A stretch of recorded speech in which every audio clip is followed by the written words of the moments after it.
मित्रांनो नमस्कार. कांबळे साहेब राम राम. जय भीम. जय भीम. राम राम. मी सध्या प्रभाग क्रमांक 18 जामनकर नगर मध्ये उभा आहे. कांबळे साहेब आमचे मार्गदर्शक आहेत, आमचे नेते आहेत. महत्वाची गोष्ट मी जेव्हा बीएससी ऍग्रिकल्चर करत होतो तेव्हा कांबळे साहेबांकडे मी मेस लावतो. बरोबर कांबळे साहेब? बरोबर आहे. जेवण केलं तुमच्याकडे, आठवते का बिलकुल. तुम्हाला? आठवते ना? बापा काऊन नाही? हा.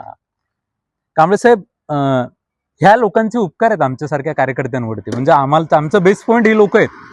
आम्ही विसरत नाही लाईफ मध्ये, कुणी असो. कांबळे साहेब, सध्या इलेक्शन आहे मार्केटमध्ये.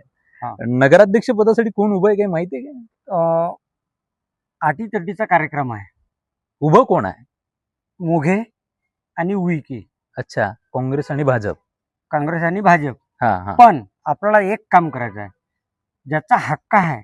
हा. आता बीजेपचे लोक, कसं बीजेपचं राज्य आहे इथं, पंतप्रधान बीजेप, सर्व बीजेप, भाजप राज्यात फडणवीस. फडणवीस. आणि आणि आम्हाला ज्या वेळेस बोलायचं असेल तर मी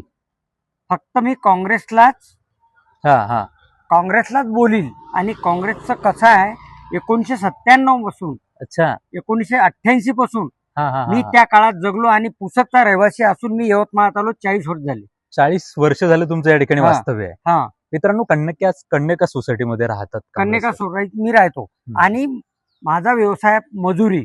पण आपल्याला एकच करायचं का, फक्त पंजा झाला पाहिजे. तुम्ही म्हणलं म्हणजे पंजा येईल का? अहो, माया बापाला वावर भेटलं म्हणलं 11 एकर पंजामुळे. इंदिरा गांधीने दिलं. हा. राजीव गांधी गेले. अच्छा. आणि आता कोणी प्रियंका गांधी आहे. हा, प्रियंका गांधी आहेत. हे अशा या गोष्टीवर आम्हाला वास्तव्य करायचं आहे. आणि मी कसं बोलतो का, आमच्या बापानं आम्हाला आजपर्यंत तेच शिकवलं का पंजालाच मत करा. तुमचं म्हणणं आहे म्हणून लोक पंजाला मत कसे करतील? काय आपलं बोलण्याची. तुम्ही जर समजा वास्तव्यात असाल तर मग आम्हाला जमते ना बोलायसाठी. अरे वास्तव्य आहे आता कोणाचं? कमळाचं वास्तव्य आहे.